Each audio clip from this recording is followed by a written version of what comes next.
नमस्कार, good evening, शुभ संध्या। मैं हूं आपका दोस्त अमित भट्ट, आपके अपने पसंदीदा प्रोग्राम एक मुलाकात में।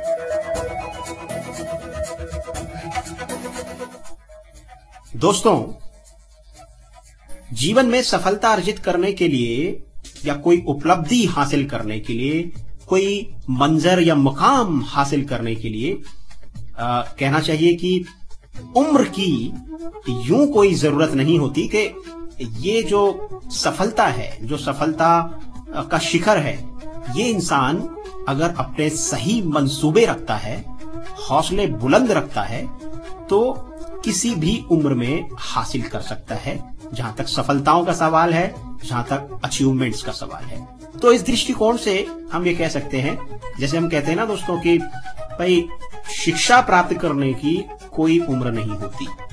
प्रौढ़ अवस्था में भी इंसान शिक्षा ग्रहण कर सकता है।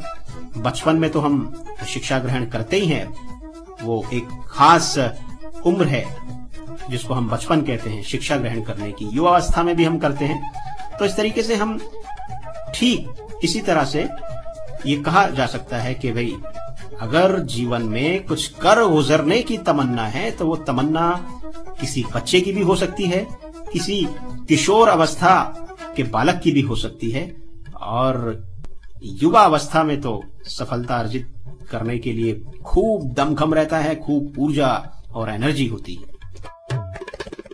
और फिर आप प्रौढ़ अवस्था में भी सफलता अर्जित कर सकते हैं।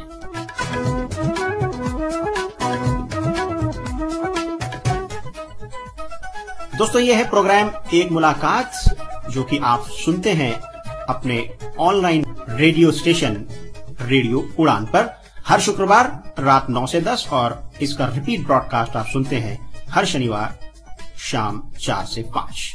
लॉग ऑन करें www.radioudan.com।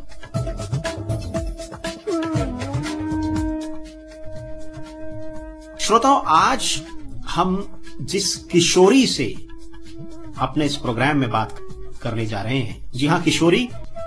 Today we are going to talk to one of the young dynamic girls of India, Miss Kalgi Rawal of Ahmedabad, Gujarat. दोस्तों, 18 साल की Kalgi Rawal by birth visually impaired हैं और ये 100% ब्लाइंड हैं। बावजूद इसके इन्होंने वर्ष 2007 में, यानी कि जब ये महज 11 साल की थी, तो एक गुजरात के फेमस प्राइवेट रेडियो स्टेशन पर इन्होंने लिटिल रेडियो जॉकी बनने का गौरव हासिल किया। और इसके बाद फिर इन्होंने पीछे मुड़ के नहीं देखा। ब्लाइंडनेस होने के बावजूद इन्होंने एंकरिंग के क्षेत्र में मकाम हासिल किया एक छोटी सी उम्र में। आज कलगी महज 18 साल की हैं और यूनाइटेड स्टेट ऑफ अमेरिका में भी अपनी परफॉर्मेंस दे चुकी हैं। भाई, कलगी रावल शुरू से ही एक अच्छा एंकर बनना चाहती थी, एक मोटिवेशनल स्पीकर बनना चाहती थी, और आज वो 18 साल की उम्र में, जबकि अभी उन्होंने जस्ट 10th क्लास के बोर्ड के उन्होंने एग्जाम दिए हैं, और साथ ही अपनी स्टडी के साथ साथ उन्होंने ये अचीवमेंट हासिल की है कि वो आज एक रेडियो एंकर हैं और तमाम मैगजीन और न्यूज पेपर्स में उनकी ख्याति का शुमार हो चुका है।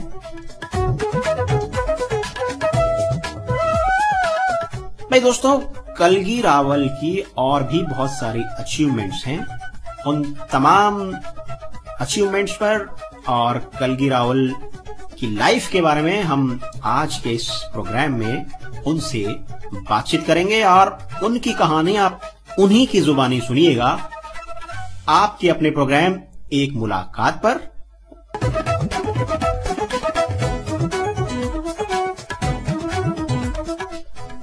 तो दोस्तों, बस थोड़ा सा इंतजार कीजिए और मिलिए आज की हमारी मेहमान कलगी रावल से।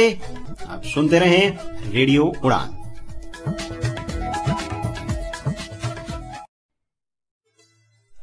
कलगी, वेलकम टू प्रोग्राम एक मुलाकात। ओके कलगी, आज आप हमारे साथ रेडियो उड़ान के प्रोग्राम एक मुलाकात में हो। You are being on air और तुम तो एक खुद एंकर हो। And today how are you feeling when you are being on air on radio Udaan? So what are your feelings? Very happy to be a part of radio Udaan. मुझे बहुत अच्छा लग रहा है रेडियो उड़ान सुनना, और इट्स ऑनलाइन रेडियो स्टेशन, तो it's very better. तो मैं आज बहुत खुश हूँ to be a part of radio Udaan. Kalgi, आपको ये एंकर बनना था, ये आपकी इंटरेस्ट कब से आपको ये शौक हुआ कि आपको एंकर बनना है? अभी तो you are quite young, right? You are just 18। तो और आप 2007 में जब आप सबसे पहले, उस टाइम आप केवल 11 इयर्स के थे और तब आप एक लिटिल रेडियो जॉकी बन गए थे किसी प्राइवेट चैनल में गुजरात में। तो लेकिन आपको ये एंकर बनने का शौक कब से था? सर एक्चुअली मैंने जब अपना 5th स्टैंडर्ड कंप्लीट किया, मैंने 5th के बाद डायरेक्ट 10th की एग्जाम्स दी है last year only, means like in this March only. तो ये 5th कंप्लीट करने के बाद माय फादर टोल्ड मी कि तुम 1 ईयर का गैप ले लो, उसके बाद we will do your studies, आगे हम कंटिन्यू करेंगे। तो इन बिटवीन 1 ईयर का जो गैप था उसमें मैंने रेडियो सुनना शुरू किया। तो सुनते सुनते एक रेडियो स्टेशन पे मैंने सुना कि you got a chance to be a little RJ at that time. तो मैंने रजिस्ट्रेशन करवा दिया था अपना नाम। मैंने मेरे पेरेंट्स को घर पे बताया नहीं था कि मैंने नाम रजिस्टर करवाया। आफ्टर 1 वीक मेरे पेरेंट्स को, मेरी मॉम को मैंने बताया and she told me okay, अगर ऐसा कुछ होगा तो we will definitely take you. उसके बाद मैं वहां, उनका कॉल आया, मैं स्टूडियो पे गई। अब मुझे देखकर तो उन्होंने फर्स्ट यही रिएक्शन दिया कि शी इज ब्लाइंड, वो स्क्रिप्ट कैसे रीड करेगी। Then my father told me and told them also कि आप जस्ट स्क्रिप्ट दे दीजिए, my daughter will read it, मैं उसके लिए रीड करूंगा, उसे सब कुछ एक्सप्लेन करूंगा एंड आप फिर रिकॉर्ड कीजिए। तो उन्होंने रिकॉर्डिंग किया विदाउट एनी रीटेक। मेरे 8 के 8 लिंक्स कंप्लीट किए मैंने, जो उन्होंने स्क्रिप्ट दी थी, कोई भी रीटेक के बिना। उसके बाद मैंने डिसाइड किया कि लाइफ में कुछ बनना है तो आरजे ही बनना है मुझे, क्योंकि सब लोग मोस्टली कहते हैं कि ब्लाइंड लोगों का करियर या तो म्यूजिक में होता है या कुछ और, बट मैंने सोचा था कि, एंड मेरे फैमिली का सपोर्ट था, सो मैंने सोचा था कि आई एम अ डिफरेंट, तो वाई शुड माई करियर भी सबकी तरह सिमिलर क्यों हो, मेरा करियर भी डिफरेंट ही होना चाहिए ना, एज अ ब्लाइंड आरजे। बिल्कुल, कुछ तो यूनिक होना चाहिए भाई। या एग्जैक्टली, आपके थॉट्स भी यूनिक हैं और you have a unique voice, believe me, you have a wonderful sweet voice. Thank you so much sir. इसीलिए आपने बिल्कुल ठीक एरिया को चुना है आरजे का। जी सर। और अभी और मेरी फैमिली का सपोर्ट है, ड्यू टू देयर एनकरेजमेंट।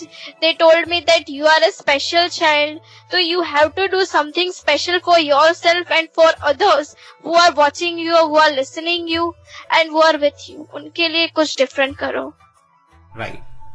चलो कलगी, वो 2007 की बात करते हैं। ये तो आपने बताया कि आपको थोड़ा स्ट्रगल करना पड़ा और हर एरियाज में होता है विजुअली इम्पेयर्ड लोगों के साथ कि इतनी इजीली हम लोगों को एक्सेप्टेंस नहीं मिल पाती है। तो लेकिन फाइनली आपकी ये एक विक्ट्री थी, finally the people were convinced. तो ये 2007 में जब आप लिटिल रेडियो जॉकी बने, कौन सा ये प्राइवेट चैनल था गुजरात में, उसके बारे में बताइए लिसनर्स को। 94.3 माई एफएम था। वो लोग ऐसा बच्चों को ढूंढ रहे थे up to age of 14 years के नीचे के जो बच्चे हैं, वो those are interested to be a RJ, they are finding those childrens. और माई एफएम का बहुत सपोर्ट था, their music manager, that producer, they really support me. जब मेरा रिकॉर्डिंग खत्म हुआ तो बाहर रिसेप्शनिस्ट ने भी बोला कि मैम नॉर्मल बच्चे इतनी जल्दी रिकॉर्डिंग खत्म नहीं कर पाते, 2 घंटे के शो की रिकॉर्डिंग आपने 1 आवर में फिनिश कर ली। It's a really awesome thing. और मुझे खुद को भी बहुत अच्छा लगा कि वाओ, इट्स प्लेजर। मेरा मोस्ट मेमोरेबल इवेंट था वो, जब मेरा शो लॉन्च हुआ at the age of, actually वो छोटी एज भी थी, एंड वो डेट थी 8th of December 2007, जब मेरा फर्स्ट शो ऑन एयर हुआ on 94.3 my FM. That's wonderful. अच्छा, और 2010 में आपने कुछ वो सेव चाइल्ड, सेव गर्ल, उस वैसा भी कुछ प्रोग्राम में आपने अपना परफॉर्मेंस दिया था ना, उसके बारे में बताओ। सर 2011 में दीव कार्निवल शुरू हुआ था। दीव कार्निवल था 3 डेज का वो इवेंट था। दीव कलेक्टर ने मुझे फेसबुक पे सर्च किया, तो मेरे फादर को फेसबुक पे सर्च किया और उन्होंने बोला, एक्चुअली मेरा मेन मिशन भी यही है कि save girl child and literate girl child, क्योंकि क्या होता है कि स्पेशली सब ब्लाइंड एंड डिसेबल को इतनी स्टडीज और उन सब में उतना नहीं मिल पाता है। हम लोग इतना लोग ऐसा सोचते हैं कि ये लोग डिसेबल है, दे आर विजुअली इम्पैक्ट, सो ना तो लाइक एक्सेप्टेंस मिलती है स्कूल में से, पेरेंट्स भी हमें एज अ चाइल्ड की तरह हमारी गुड केयर नहीं लेते। तो मेरा मिशन भी वही था कि ऐसी गर्ल्स को पढ़ाओ, और साथ ही साथ में गांव में भी कुछ नॉर्मल लड़कियां भी है जो स्टडीज नहीं कर रही है इन नाउअडेज, तो उन्हें भी इंस्पायर करना चाहती हूँ that I am blind, I am also studying well, my parents, due to my parents support and all, so you should have to study and do something in your life. तो उन्होंने मेरे इस mission के बारे में सुना and he really got so much inspired from me. तो उस टाइम पे उन्होंने दीव कार्निवल के टाइम उन्होंने मुझे बुलाया और कहा कि आप हमारे दीव की ऑडियंस को इस बारे में बताओ। तो मैंने इस बारे में उन लोगों को बताया कि सेव गर्ल चाइल्ड, मेरा सबसे बेस्ट एग्जाम्पल मैं खुद हूँ कि सबको बता सकूं कि यार लिटरेट गर्ल चाइल्ड, मुझे किसी को लाने की जरूरत नहीं है, बिकॉज मैं सोचती हूँ कि मैं खुद ही एक इंस्पिरेशन हूँ सबके लिए, और सब लोग भी वही कहते हैं कि you are the inspiration. But the thing is at least मुझे देखकर 5% 100 में से 5% पब्लिक भी इम्प्रेस होती है, इंस्पायर्ड होती है, that's a really big thing. यही सोचकर मैंने 23rd of December 2011 में दीव कार्निवल शो होस्ट किया। मेरे साथ थे उड़ान बैंड, जो सलमान खान का बीइंग ह्यूमन चैरिटी हाउस है, उसका बैंड है उड़ान band. They all are blind, the performers are blind. उनके साथ मुझे 10 minutes स्पीच देने का मौका मिला एंड दीव कलेक्टर ने खुद मुझे इंट्रोड्यूस किया on the stage. So it's also really big, it was also really awesome and very big opportunity for me. और ईयर 2012 में आप यूएसए न्यू जर्सी में आपने परफॉर्म किया था, तो हरीश भिमानी के साथ आपने परफॉर्म किया था ना? Yes sir, absolutely right. वो क्या था, चलो गुजरात या गुजरात चलो समथिंग, उसके बारे में हमारे लिसनर्स को बताओ। एक्चुअली 2012 में मुझे अपॉर्चुनिटी आई as a anchor to perform in abroad. मेरा फर्स्ट एब्रॉड स्टेज परफॉर्मेंस था वो। मैंने वहां पे एक्चुअली ग्रुप था मेरा जिसने डांस परफॉर्मेंस किए थे एंड मैंने बीच में एंकरिंग की थी। और उस टाइम पे जब मैं यहाँ से इंडिया से यूएसए लैंड हुई, उस टाइम मुझे पता नहीं था कि मुझे इतने legendary anchor Harish Bhimani sir के साथ काम करने का मौका मिलेगा, या मतलब मैं उनके साथ होस्ट भी कर पाऊंगी। उनका सिर्फ नाम सुना था, उनके साथ कभी काम नहीं किया था मैंने। तो उनके साथ मुझे एंकरिंग करने का मौका मिला। It's a really big opportunity. 10,000 audience थी वहां पे और सबने मुझे सुनकर, मेरी वॉइस को सुनकर एंड डांस परफॉर्मेंसेस सबको मिलाकर इन शॉर्ट स्टैंडिंग ओवेशन दिया हमारे पूरे ग्रुप को एंड मुझे।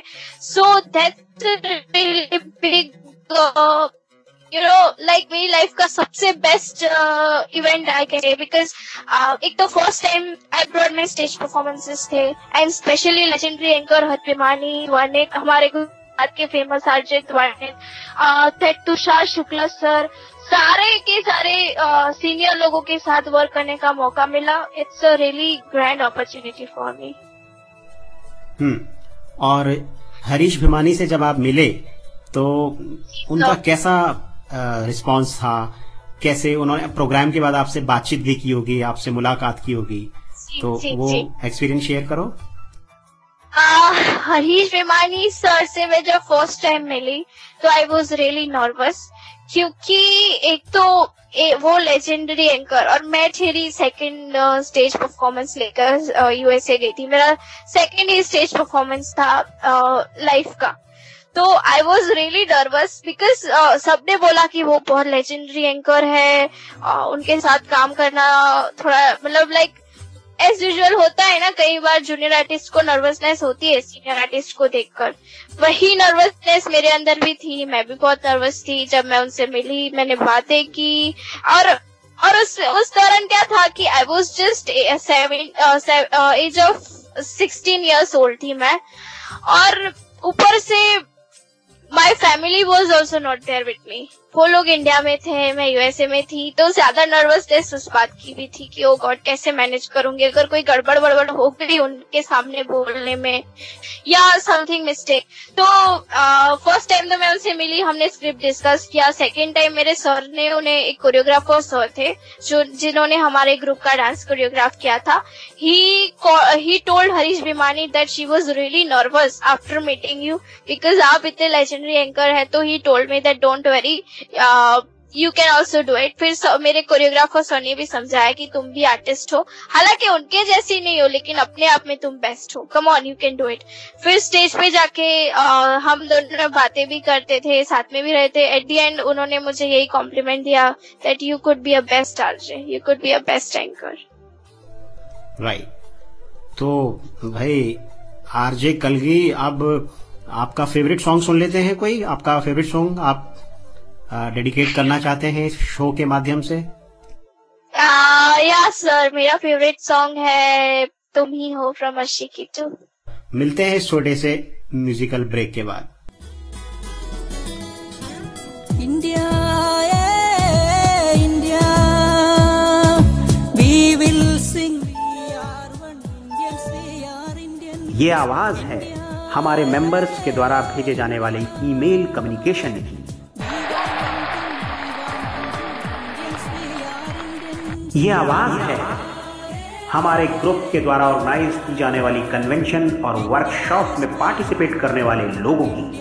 और इन सब का नाम है से एवरीथिंग. से everything means a group of integration. से एवरीथिंग यानी एक आवाज, विचार और अभिव्यक्ति की.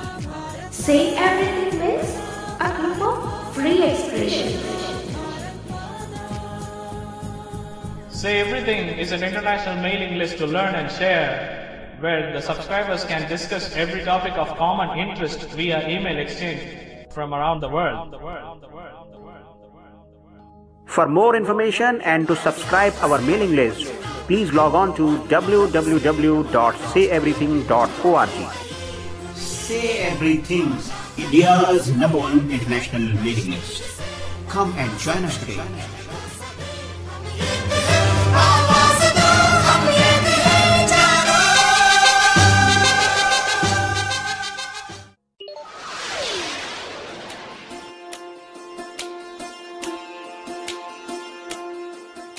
आप सुन रहे हैं एक मुलाकात आरजे अमित के साथ.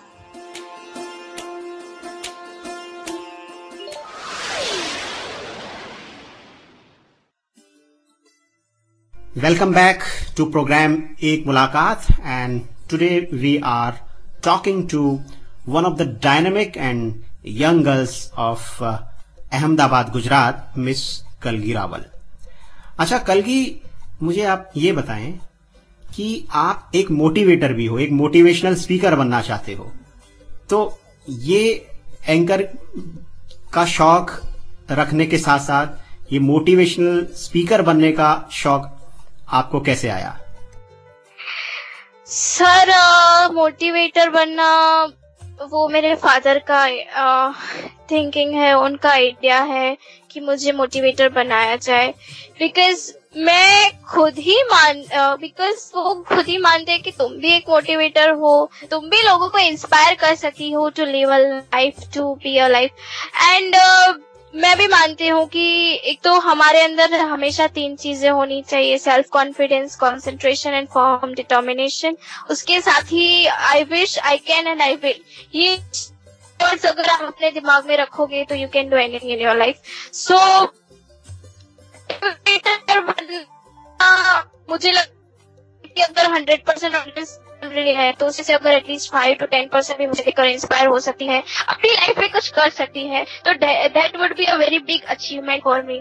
सो इसीलिए मैं मोटिवेटर बनना चाहती हूँ। एंड गुजरात के लोगों को, not only in Gujarat, India but abroad, हर जगह मैं चाहती हूँ कि लोग मुझे देखकर एटलीस्ट इंस्पायर हो। That's wonderful. और ये आपने बहुत इम्पोर्टेंट टिप्स दी हैं हमारे यंगस्टर्स के लिए, Yes, और उन सभी लोगों के लिए जो आपकी आवाज प्रोग्राम एक मुलाकात के माध्यम से सुन रहे हैं। तो जिन भी श्रोताओं तक कलगी रावल की आवाज पहुंच रही है, वो समझ लें कि क्या क्या जरूरी चीजें हैं जीवन में सफलता प्राप्त करने के लिए और आगे बढ़ने के लिए। तो Yes, sir. इतनी सारी चीजों में आपको कभी कभी प्रैक्टिस करना होता होगा, और तो स्टडीज को कैसे आप मैनेज करते हो? आइए, अब आपकी जो स्टडीज हैं, अभी you have just, I think, finished your 10th board examination, right? Yeah, So, sir, I was just... how do you manage with your studies and all? Actually studies का ये था सर कि मैं पहले से ही बताती हूँ आपको। मैंने जब अपना केजी सेक्शन किया in English medium school, actually first तो यही प्रॉब्लम हुई कि मैं और इंग्लिश मीडियम स्कूल में पढ़ना चाहती हूँ, यही सबसे बड़ा इश्यू था। बिकॉज सब लोग यही कहते हैं कि ब्लाइंड स्टूडेंट को इंग्लिश मीडियम स्कूल है, स्पेशली नॉर्मल स्कूल में। मेरे फादर एंड मदर ने ब्लाइंड स्कूल में अप्लाई किया था कि ब्लाइंड स्कूल में वो लोग अगर रखे फर्स्ट, फिर उन लोगों ने मना किया दैट आपकी डॉटर को मेंटली कोई प्रॉब्लम नहीं है, she is mentally really cured, सिर्फ उसे आई का प्रॉब्लम है, उसका मतलब ये नहीं है कि आप उसे ब्लाइंड स्कूल में पढ़ाने भेज दो। तो फिर नॉर्मल स्कूल में अप्लाई किया। मैं नॉर्मल स्कूल में पढ़ने भी चाहती थी। मैंने 5th स्टैंडर्ड किया, स्कूलिंग की। मेरे पेरेंट्स क्या करते थे, एक्चुअली मेरा रूटीन ये था कि 7:30 to 12:30 में स्कूल में जाती थी and my parents come at 11:30। सारा क्लास वर्क जो स्कूल में लिखाते थे वो अपने मेरे नोटबुक्स में लिखते थे। माय मॉम स्पेशली वो गुजराती मीडियम की स्टूडेंट्स थी, गुजराती मीडियम में ही पढ़ी थी, और इंग्लिश मीडियम में डॉटर को पढ़ाना it's quite difficult for her also. तो स्टडीज में ये हुआ सर कि मेरी मॉम खुद रीड करती थी और मुझे 8 आवर्स कंटिन्यूअसली पढ़ाती थी। 5th स्टैंडर्ड तक मैं इसी तरह पढ़ी। फिर इतना क्या होता था कि मेरी वॉइस खराब हो जाती थी and you won't believe sir, मैं क्लास में सबसे फर्स्ट आती थी 5th स्टैंडर्ड तक। 96-98% रहते थे। तो कई बार क्या होता था कि नॉर्मल बच्चों के पेरेंट्स को ऐसा लगता था कि टीचर उसे मार्क्स दे देती होंगी, ये वो। तो पेरेंट्स ने एग्जाम लिया मेरा। मैं जब 4th स्टैंडर्ड में थी तब पेरेंट्स ने एग्जाम लिया मेरा। एंड फिर उन्हें भी लगा कि no, she is really intelligent and she is doing her best. तो 5th स्टैंडर्ड के बाद मेरी आवाज बहुत खराब हो जाती थी, क्योंकि 8 आवर्स पढ़ना, फ्रस्ट्रेट हो जाना, सब कुछ हो जाती, थ्रोट इन्फेक्शन हो जाती थी। तो माय फादर टोल्ड मी कि अब 6th to 9th करने से अच्छा है तुम डायरेक्टली 10th कर लो और उसके बीच में तुम 1 ईयर का गैप ले लो।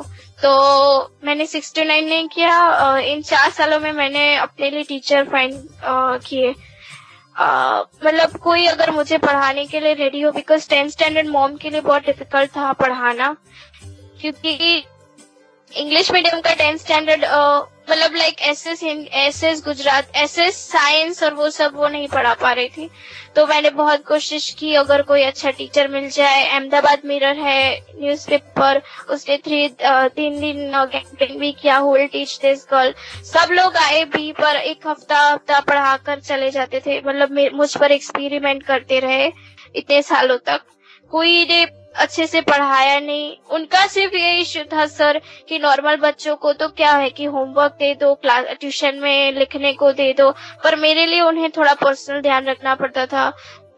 मतलब लाइक थोड़ा ज्यादा टाइम देना पड़ता, सब कुछ ओरली बोलना और मुझे याद रखना। मैं इसी तरह से 5th स्टैंडर्ड तक पढ़ती थी कि मॉम सब कुछ ओरली बोलती थी और मुझे याद रखवाती थी।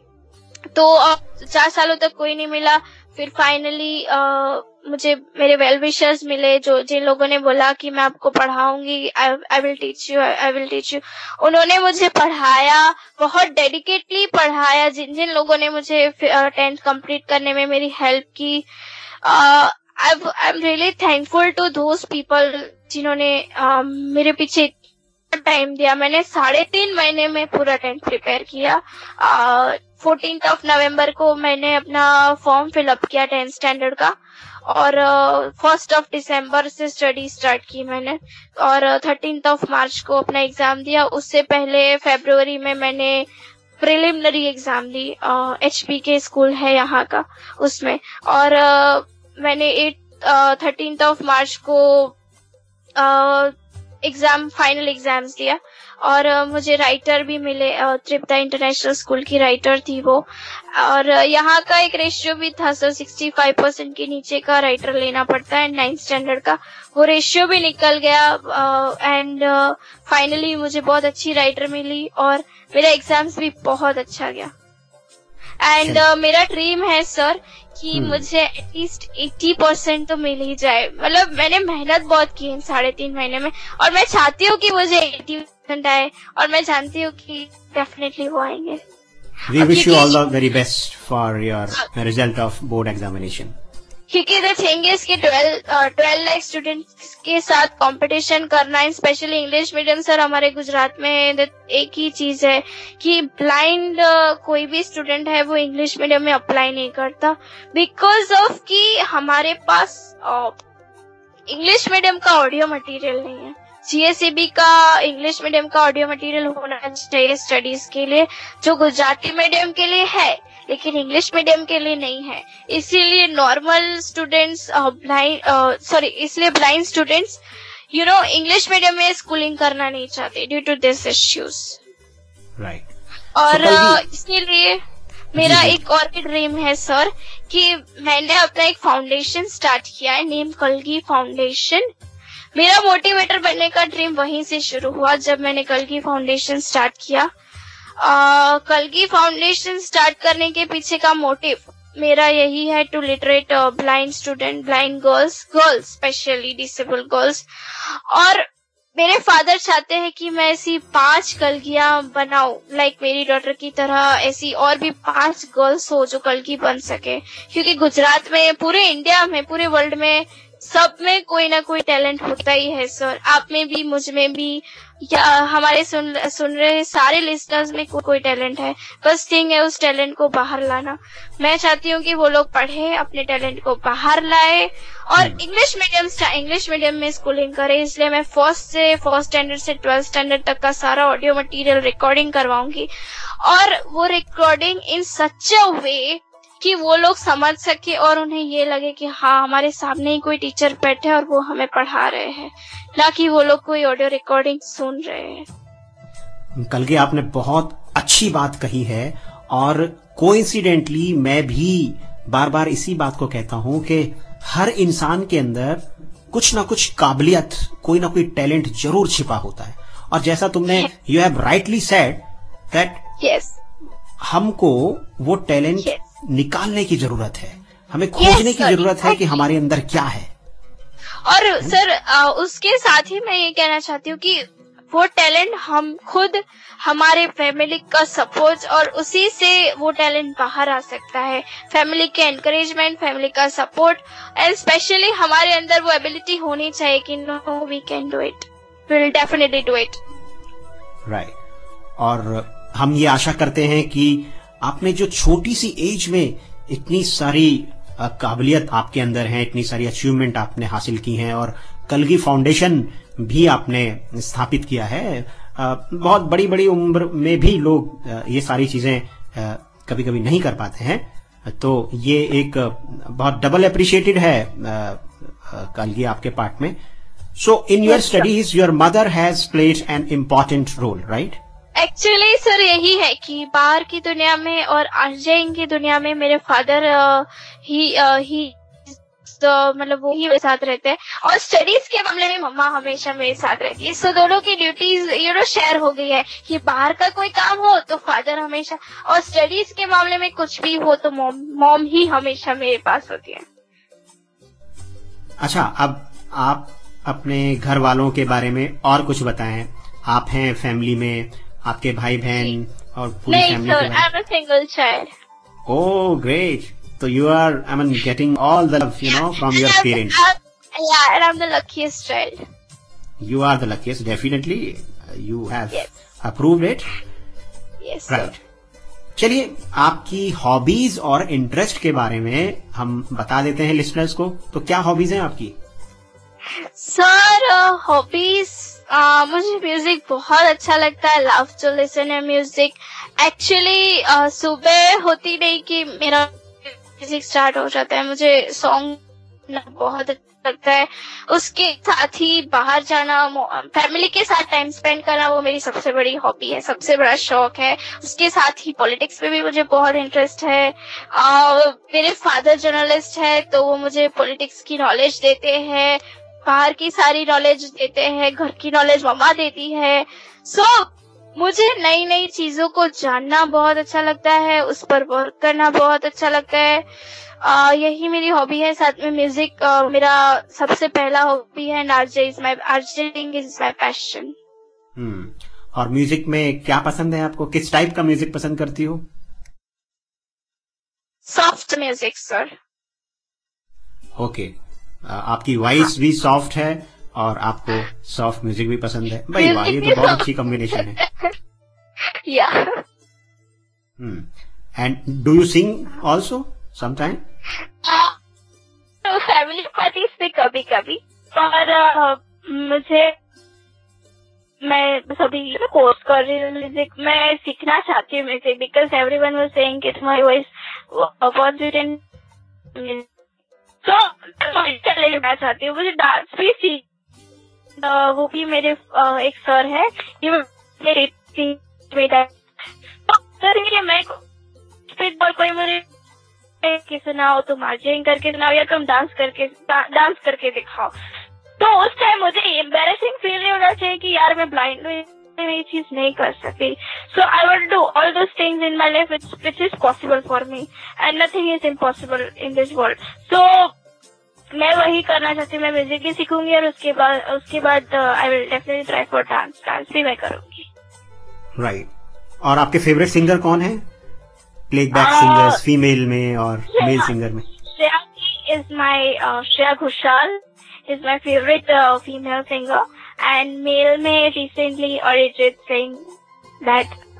Arijit Singh, he is a recent favorite singer of my favorite. आपने कहा कि आपको पॉलिटिक्स का भी शौक है, और अभी कोइंसिडेंटली जब हम आपसे बात कर रहे हैं तो पूरा इलेक्शन का माहौल है इंडिया के अंदर. तो क्या लगता है आपको, क्या होने वाला है? मई में न्यू गवर्नमेंट आएगी इंडिया में. क्या होने वाला क्या नहीं ये तो किसी को मालूम नहीं सर. मेरा रिजल्ट आने वाला है, पर मैं नहीं जानती कि रिजल्ट में क्या आने वाला है. बट आपको लगता है कि कुछ चेंज होने वाला है, या चेंज होना चाहिए, या जैसा है वैसा रहना चाहिए? पर हमारे परिवर्तन की आवश्यकता है. सो आई थिंक चेंज, देखते हैं किस तरह का चेंज आता है. बट आई फील कि इस बार जो भी हो वो एटलीस्ट बहुत अच्छा हो. जो भी पार्टी जीते वो देश के लिए काम करे. New India, new India. Great. तो अब आपका रूटीन क्या रहता है? वैसे थोड़ा आप बता चुके हो, बट मॉर्निंग में उठते हो, कितने बजे सुबह उठते हो आप सोने के बाद? 8:15 के अराउंड मैं उठती हूँ सुबह, और नहा धो के फ्रेशन अप हो, फिर सीधा म्यूजिक, फिर थोड़ा टाइम अगर कुछ बाहर का, वैसे तो सर 3.5 महीने जब स्टडीज चल रही थी तो म्यूजिक के लिए या किसी भी बाहर घूमने जाने का भी टाइम नहीं मिलता था, क्योंकि I was continuously concentrated on my study. But मैं एक्चुअली क्या करती थी कि उस टाइम पे जब स्टडीज के टाइम में सुबह 8 बजे से लेकर रात के 12 बजे तक स्टडीज करती थी, कॉन्स्टेंटली ट्यूशन चलते थे। उस टाइम में मैं अपने लिए 15 मिनट्स निकाल लेती थी for music. Nowadays I am totally free for music. साथ में अभी मेरा रिसेंट ड्रीम यही है कि मैं IELTS करना चाहती हूँ, IELTS का एग्जामिनेशन देना चाहती हूँ, और मेरा 12th होगा वो कैम्ब्रिज बोर्ड से होगा, तो उसी पे थोड़ा चल रहा है वर्क, और साथ में म्यूजिक पे कंसंट्रेट भी सुन भी रही हूँ। और आज ही एक सर से बात भी की and he told me that I will teach you. वो मेरा फ्रेंड है, वो मुझे म्यूजिक भी सिखाने वाला है सुन। और आपके गुजरात में तो खाने पीने का बड़ा प्रचलन है, बहुत सारी चीजें मिलती हैं, और आपको मालूम है एक बार मैं अहमदाबाद आया था 2008 में, और तब से मुझे गुजराती खाना तो बहुत पसंद है। तो खाने पीने का शौक है कलगी आपको? क्या पसंद है? एक्चुअली गुजराती खाना बहुत अच्छा लगता है, स्पेशली होममेड बनाती है। She is a best cook in my life. मुझे गुजराती दाल चावल, खिचड़ी, वो थेपला, ढोकला कुछ बहुत अच्छा लगता है। और वैसे मेरी फेवरेट डिश तो सर साउथ इंडियन है। गुजराती खाना तो हम एवरीडे खाते हैं, लेकिन गुजराती से बाहर अगर देखा जाए तो south Indian is my favourite. उसके साथ मुझे मैक्सिकन भी बहुत पसंद है। मैं जब USA गई थी तो मैंने मैक्सिकन ट्राई किए थे, पिज़्ज़ास एंड ऑल, तो यूथ का फेवरेट होता है सर। ये खाने की बात करते करते मुंह में थोड़ा पानी आ रहा है आपसे। बहुत सारी dishes, Gujarati dishes, south Indian dishes और बहुत सारी चीजें। तो आपका कोई, फिर से जरा एंकर वाले पार्ट में हम बात कर लेते हैं। कोई आइडियल एंकर है, कोई फेवरेट एंकर है? वैसे तो बहुत सारे है जो दूसरों के लिए इंस्पिरेशन बनते हैं। आरजे देव की, हमारे गुजरात की फेमस आरजे है, she is definitely my inspiration and वो she is the best and she is famous RJ of Gujarat, और अब तो वो इंडिया में भी है, so she is we can say she is very famous RJ of India. अब हम अपने प्रोग्राम के आखिरी दौर में पहुंच चुके हैं। आपसे 2-3 चीजों पर बात करनी है और चलने से पहले, एक तो ये कि हर कोई इंसान कम एज में इतनी ज्यादा सक्सेस हासिल नहीं कर पाता है। कम एज में ही फाउंडेशन बना देना और यंग एज में ही एंकर बन जाना, इंटरनेशनल टूर्स में परफॉर्मेंस देना, है ना, और बहुत सारी मैगजीन्स और न्यूज़पेपर में आर्टिकल्स आ जाना। तो और भी लोगों को ये करने के लिए अपॉर्चुनिटी मिले, वो अपने टैलेंट को निकालें, बाहर निकालें, और वो भी आगे बढ़ें। और किस तरह से कम एज में कोई इंसान, कोई बच्चा ज्यादा सक्सेस हासिल कर सकता है, उसके लिए आप क्या टिप्स देना चाहेंगी? सर उसके लिए टिप्स कुछ नहीं है। सबसे पहले तो वर्क हार्ड, जो भी आपका ड्रीम है या जो आपका टैलेंट है उसे बाहर निकाल कर उसे अपना पैशन बना लीजिए। फर्स्ट थिंग इज, अगर आपको स्टडीज में इंटरेस्ट है तो स्टडीज एज अ इंटरेस्ट की तरह मत लीजिए, पर एज अ पैशन की तरह लीजिए कि अगर मैं स्टडीज करूंगा तो I will definitely study well and PhD या डॉक्टर जो भी बनना है वो बन के दिखाऊंगा। And the second thing is कि जो भी ड्रीम है उसके लिए बस मेहनत कीजिए, ट्राई कीजिए, पेरेंट्स का सपोर्ट कीजिए एंड थोड़ा लक पे ट्रस्ट कीजिए। पर के सबसे 90% आपकी मेहनत ही रंग लाती है हर सक्सेस के पीछे। राइट। और जैसा कि आपने शुरू में कहा कि आपके पेरेंट्स का बहुत बड़ा कंट्रीब्यूशन रहा है आपकी सक्सेस में, तो पापा मम्मी को क्या कहना चाहोगे? Because they both are always with you, what you would like to say to them? कुछ नहीं, मैं हर शोज में बोलती हूँ that thank you so much to be a part of my life and thank you so much मेरी life का एक part बनने के लिए, मुझे इतना सक्सेसफुल आदमी बनाने के लिए, इसे और भी ब्यूटीफुल लाइफ बनाने के लिए। बिकॉज क्या है सर, मेरे पेरेंट्स आज तक मुझे मूवीज देखने के सारे शौक उन्होंने पूरे किए। अगर मूवी देखने जाना है तो इट्स ओके। मैं ब्लाइंड हूँ, इसका मतलब ये नहीं है कि मैं मूवी देखने नहीं जा सकती। वो मुझे मूवी देखने भी ले जाते थे। मैंने स्टेडियम में स्टेडियम में बैठकर मैचेस भी देखे हैं। तो सबसे बड़ा कंट्रीब्यूशन यही है कि उन्होंने कभी मुझे फील नहीं करवाया, मेरे फैमिली में किसी ने मुझे आज तक फील नहीं करवाया that I am a blind girl और मैं अपनी लाइफ में कुछ नहीं कर सकती। तो सबसे बड़ा कंट्रीब्यूशन है, मुझे उनसे बहुत स्ट्रेंथ भी मिली है to do anything, to do something special in your life. And every time my father told me that you are a special child, so you can do special things. You have to do special things in your life and you have to inspire the world. And yeah, I can say अगर मैं इतनी अच्छी Hindi, English, Gujarati language बोल सकती हूँ तो due to my mom, और आपके साथ कॉन्फिडेंटली बात कर सकती हूँ तो due to my father. Oh, that's wonderful. Hats off to your parents, your father and mothers, and obviously to you as well. और फाइनली सर मैं आरजे भी हूँ, तो मैं चाहती हूँ कि लिसनर्स को मैं अपनी वॉइस में कुछ सुनाऊं। बिल्कुल, मैं आपसे भी पूछने वाला, नहीं जानने वाला था। आप हमारे दिल की कह दिए, लिसनर्स की दिल की बात कह दिए। चलिए तो शुरू हो जाइए। सर मैं एक नाइट लिंक की जो मैंने आज ट्रेनिंग के दौरान की थी, वो नाइट लिंक मैं आप लोगों को सुनाना चाहूंगी, क्योंकि मेरे सारे फ्रेंड्स, फैमिली एंड मेरे पेरेंट्स मुझसे कहते हैं कि ये लिंक तुम्हारी one of the best link है, सो मैं वही सुनाना चाहूंगी। श्योर। हेलो फ्रेंड्स, आप मुझे सुन रहे हैं रेडियो उड़ान में अपनी सुहानी कलगी को। इस रेडियो स्टेशन पर आप सबसे बातें करते हुए बहुत अच्छा लग रहा है। चांद धीरे धीरे निकल रहा है और बहुत मजा आ रहा है। रेडियो उड़ान आपका फेवरेट रेडियो स्टेशन आपके लिए बहुत रोमांटिक सॉन्ग्स भी बजा रहा है। तो मैं आपकी कल की आपसे ढेर सारी बातें करने आ रही हूँ, पर उसके लिए you should have to stay tuned on radio Udaan. Very good. अच्छा, एक बार ये भी बोल दो कि आप सुन रहे हैं प्रोग्राम एक मुलाकात और आरजे अमित और आरजे कलगे आपके साथ हैं, ऐसे ही बोल दो। क्या सर? आजा। हाँ, आप एक मुलाकात शो में हो और आरजे कलगी और आरजे अमित के साथ आप प्रोग्राम एक मुलाकात सुन रहे हो, इसको भी बोलो। ओके। हेलो फ्रेंड्स, आप मुझे सुन रहे हो रेडियो उड़ान, आपके फेवरेट आरजे के साथ आपकी फेवरेट आरजे कलगी भी है।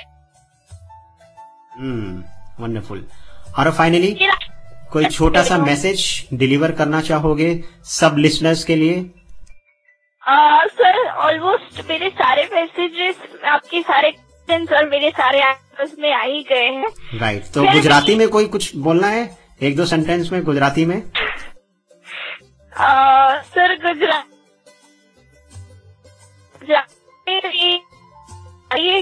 बहुत ही प्यारा स्टेट है, बना लेता है, जल्दी आओ गुजरात में। राइट, तो कलगी आपसे बात करके हमें बहुत अच्छा लगा और मैं उम्मीद करता हूं, बल्कि मुझे पूरा विश्वास है कि हमारे श्रोताओं को बहुत मजा आया होगा। एक यंग और डायनेमिक आवाज को सुनने के बाद किसे मजा नहीं आएगा। So thank you for talking to us and it was wonderful talking to you indeed. Thank you so much to invite me. Thank you so much. एक मुलाकात उड़ान में जो आता है, this is the best show। उस show में मुझे इनवाइट करने के लिए, मुझसे इतनी सारी बातें करने के लिए, और मेरा यही मोटिव रहेगा कि मुझे सुनकर एटलीस्ट कोई तो इंस्पायर हो, किसी में नया जोश आ जाए कुछ अच्छा करने का या कुछ भी करने का अपनी लाइफ में डेवलपमेंट लाने का। So thank you so much for inviting me. It's a pleasure talking, it's a pleasure working with radio उड़ान।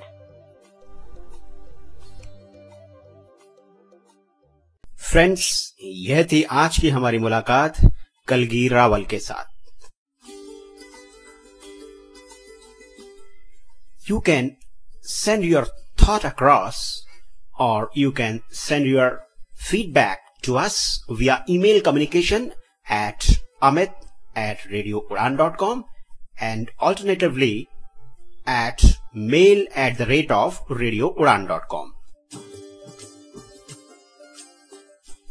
So friends and listeners, I will meet you next time on next Friday in your favorite program, Ek Mulaqat on Radio Udan. Till then, you keep listening and keep enjoying with positive spirit all the programs and broadcast of Radio Udan. Goodbye. Namaskar.